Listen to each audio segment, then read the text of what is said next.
Ariana's expression shifted. The arrogance faded, replaced by something sharper and more honest.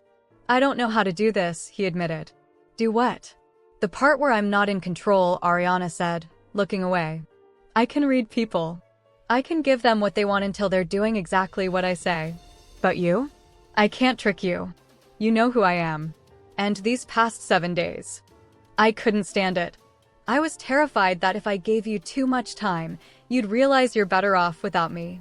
Marisol looked into his eyes and saw a flash of the boy he used to be before the money and the manipulation took over. It softened her in a way she hated. Without thinking, she stepped into his space and wrapped her arms around him. I'm terrified, too, she murmured against his chest. She was terrified of how much he could hurt her. She was terrified of how much she needed him. Ariana held her tight, his chin resting on her head. I'm sorry. I shouldn't have crashed your brake. I'll leave if you want me to. Marisol pulled back just enough to look at him. She should say yes. She should send him back to his world. But the anger was gone, replaced by a quiet, steady ache. I can't kick you out now, she sighed. You came all this way. But you're sleeping on the old air mattress in the closet. Ariana laughed, the tension finally breaking. An air mattress? You're joking. It's that or the couch, Marisol teased. Ariana's eyes sparked with a familiar, playful light. Actually, I've already made other plans for where we're staying tonight. If there is anything you need, Mr. Elfrida, anything at all, please do not hesitate to call, the manager said. He looked so eager to please that he might have offered up a kidney if Ariana had asked for one. Ariana gave a polite nod. We appreciate the hospitality. And, of course, your complete discretion. His voice had a sharp edge. It made it clear that discretion was a command, not a request. Of course. The manager's thick mustache twitched as he smiled. You will have total privacy here, along with your... His eyes flickered toward Marisol. He spent a second too long trying to figure out exactly what she was to the young man standing beside her. Friend, Ariana clipped. Thank you. The manager gave Marisol a brief, insincere smile. It was the kind of look reserved for someone plucked off the street rather than someone who belonged in a place with vintage hardwood and electric guitars signed by Jimi Hendrix. The elevator doors slid shut, sealing them in sleek metal. Ariana began typing an access code into the panel for the top floor. Marisol shifted her weight, the silence of the lift feeling heavier than the humid Saltillo air outside. You called me your friend, Marisol blurted out.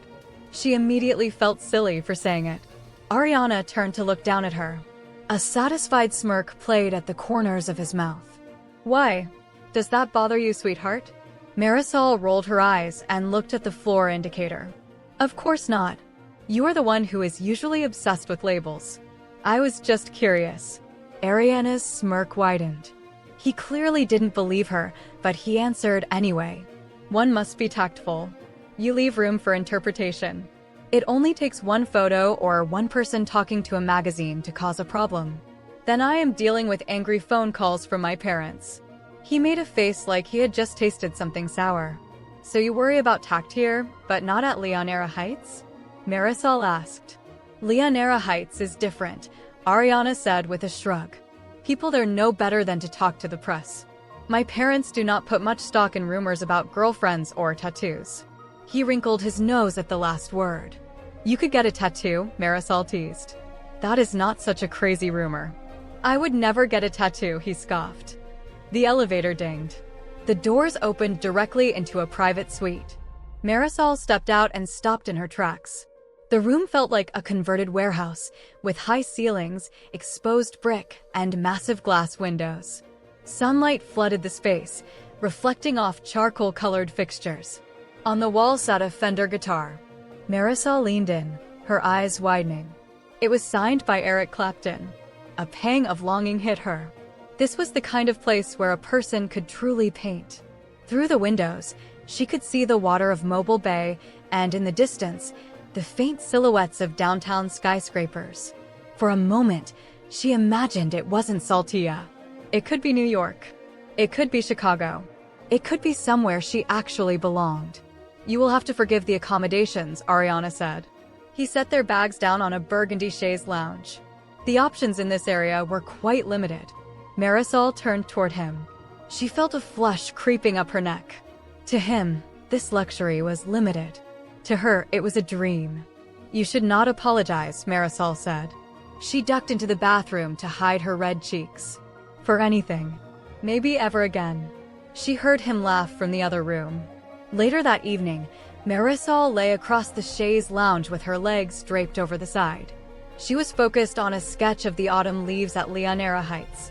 The scratch of her pencil was the only sound until Ariana spoke from the bed. Your art is lovely, sweetheart, but I have to confess, he said, looking up from a medical textbook. This is not what I pictured us doing in a hotel room alone. Marisol kept her head down, grateful he couldn't see her blush. I have to finish this. The applications for Pratt are closing soon. My portfolio needs these touches. There was a long silence. You are quite set on the Pratt Institute, then? Marisol peeked over the edge of the chaise. Of course. It is one of the best art schools in the country. Why do you ask? Ariana closed his book and stood up. He walked over and sat on the end of the chaise, pulling her legs onto his lap. I am just surprised. I did not take you for the type to put all your eggs in one basket. They are not in one basket, Marisol retorted. She began counting on her fingers. I am applying to the Rhode Island School of Design, the California Art Institute, Chicago, but Pratt is the goal. Ariana began to trace slow patterns on her skin with his fingertips. And if you do not get into any of them? Marisol sat up straight. I am applying to 10 schools. I will get into at least one. I am sure you will, sweetheart, Ariana said. His voice was sugary and patronizing, like a parent talking to a child who wanted to be a princess. I will, Marisol repeated firmly. I have a strong portfolio and a Leonara Heights education. That should get me into Pratt. Ariana gave a thoughtful hum, but said nothing.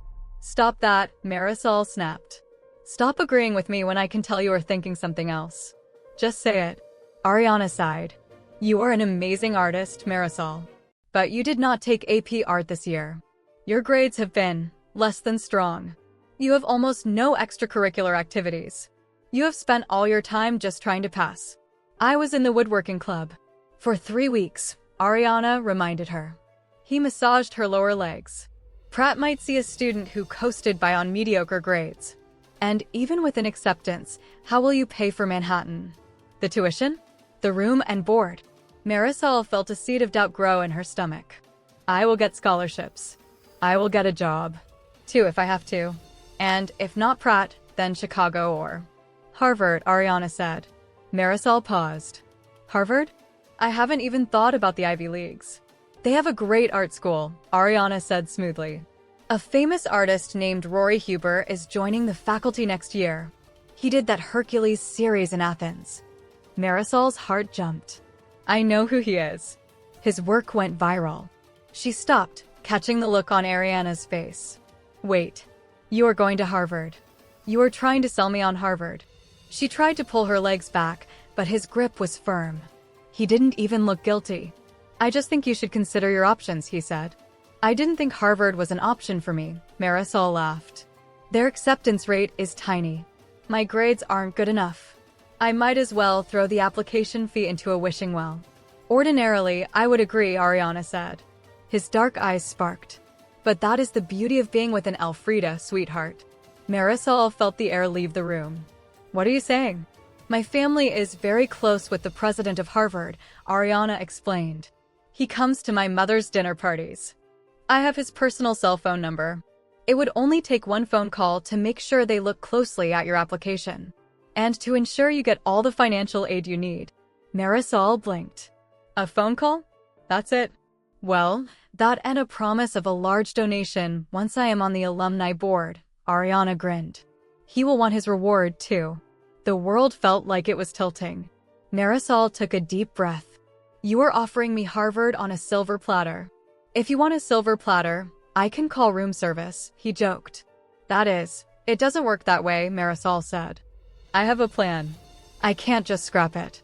It is not a scrap. It is an adjustment, Ariana countered. You would flourish anywhere. And Harvard has me.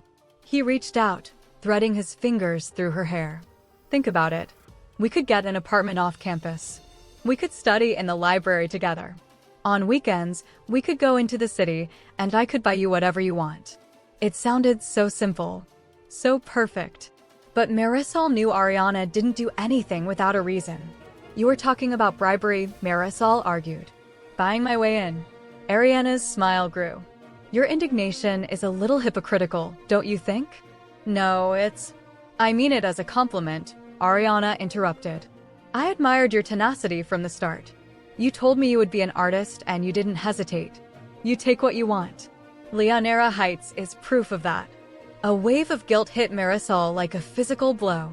She thought of Ivan Castillo, the boy whose spot she had taken. He was the one who worked hard. He was the one who deserved a future.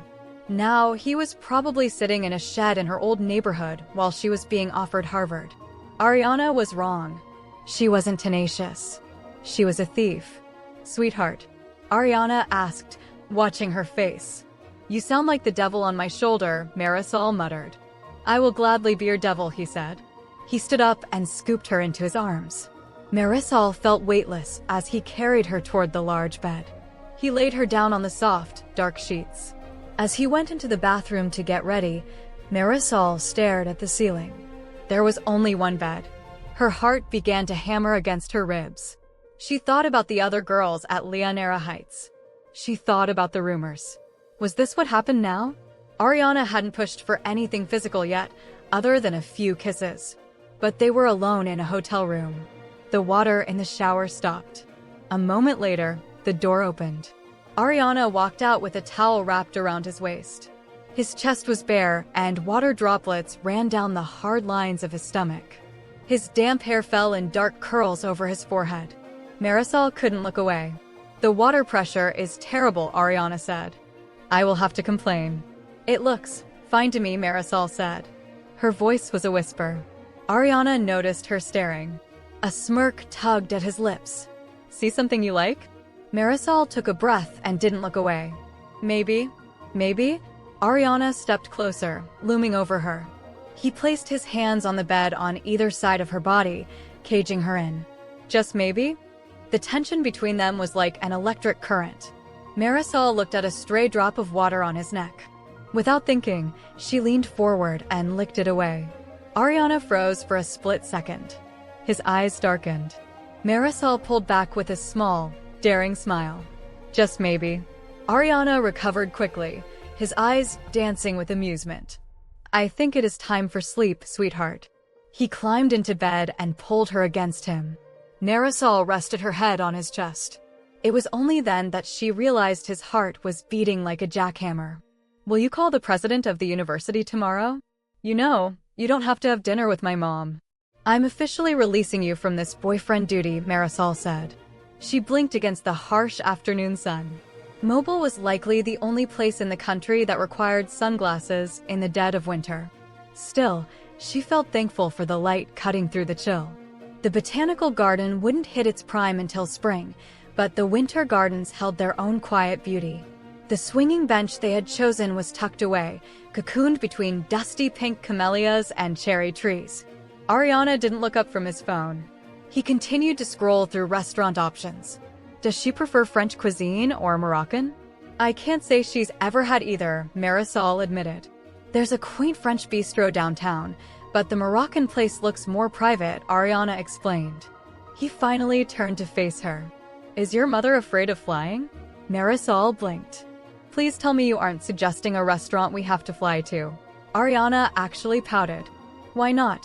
There's an amazing farm-to-table place in Maine. Or the best barbecue I've ever had in Tennessee. It would be a short flight. I can charter a private jet for us, and you want to charter a private jet? For dinner. Marisol interrupted. It's not ideal, he replied smoothly. I'd prefer to use one of the family jets, but then I'd have to explain why I'm taking it. Your family has jets. Plural, Marisol repeated. She felt the familiar weight of their different worlds pressing down on her. Are you sure that word is supposed to be plural? Well, we have 4, he said. He listed them as if he were counting throw pillows. It used to be 5, but my parents gifted the Gulfstream to some family friends. Marisol knew Ariana was wealthy, but moments like this reminded her just how out of her depth she really was. Ariana leaned in, a secretive smile playing on his lips. You know, I'll have full access to the Bombardier at Harvard. I can take you anywhere in the world. Marisol raised an eyebrow. You're trying to sell me on Harvard again. No, he corrected. I'm just letting you know we could spend our weekends in Santorini. Or Dubai. Japan. You spin the globe, and I'll take you there. The thought thrilled her, but she forced herself to stay grounded. Right. Weekends in Santorini. That sounds terrible. Just awful. Ariana's smile widened. But not tonight, Marisol continued. There don't need to be private jets or fancy dinners. Honestly, there doesn't need to be a meet-the-boyfriend dinner at all. She imagined Ricardo trying to order a cheap beer at a French bistro and cringed. So, a local chop house then? Ariana asked. A gust of wind ruffled his hair. Marisol found herself breathless. The sun, which usually burned her skin, only seemed to soften Ariana's features. It turned his black eyes into a warm brown. Even nature seemed to favor him. Look, I appreciate the gesture, Marisol sighed. But my relationship with my mother is complicated.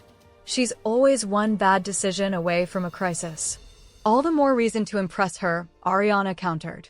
Marisol let out a bitter laugh. I'm sure you already have. Everyone likes you but me, apparently. Well, that's a step up from my parents, Ariana said. His tone lacked resentment, which made it worse. They aren't impressed by anyone. Marisol didn't want to think about his parents or the secrets in his journal. I'm not sure why you're so set on this. You've met her. And Ricardo. They're best in small doses. Ariana stared at a tree branch above them. His mouth dipped into a frown. To be honest, I'm not entirely sure why either. You aren't sure why you're subjecting us to a dinner where everyone has access to steak knives? In any other context, I wouldn't, Ariana said. He swatted a fly away from her shoulder. I wouldn't subject myself to mediocre steak or bugs or the terrible tattoos I see in this town. I wouldn't do any of this if it weren't for you. It's an impulse. I need to know everything about you. I need to see where you grew up. I need to see every part of your life until I know you better than you know yourself. It's not a want. I have to. His eyes were intense. Marisol opened her mouth to speak, then closed it. He was looking for control. He wanted to solve her like a puzzle. The rational part of her wanted to pull away. People weren't puzzles to be solved. But then again, she had tried to do the same thing to him. What if some of my parts aren't meant to be examined? Marisol asked quietly. What kind of parts, sweetheart? Ugly parts, she admitted. The kind you can't even sympathize with. Do you think I'm afraid of ugliness? Ariana whispered. Isn't everyone? Do my ugly parts scare you? Ariana asked. His voice had a sharp edge now. I don't know, Marisol said honestly. I haven't seen them all. They sat in silence for a moment. You will, Ariana said. Just as I'll see all of yours. Dread curled in Marisol's stomach. She wasn't afraid of his darkness. She was afraid of him seeing hers. The chop house Ariana chose was in a stately old building downtown. It had forest green furniture and a crystal chandelier that looked like falling rain. The staff whispered when Ariana gave his name. Within minutes, they were seated in a private room with a bottle of expensive red wine waiting for them. Look at that dress, Marisol's mother, Magdalena, said.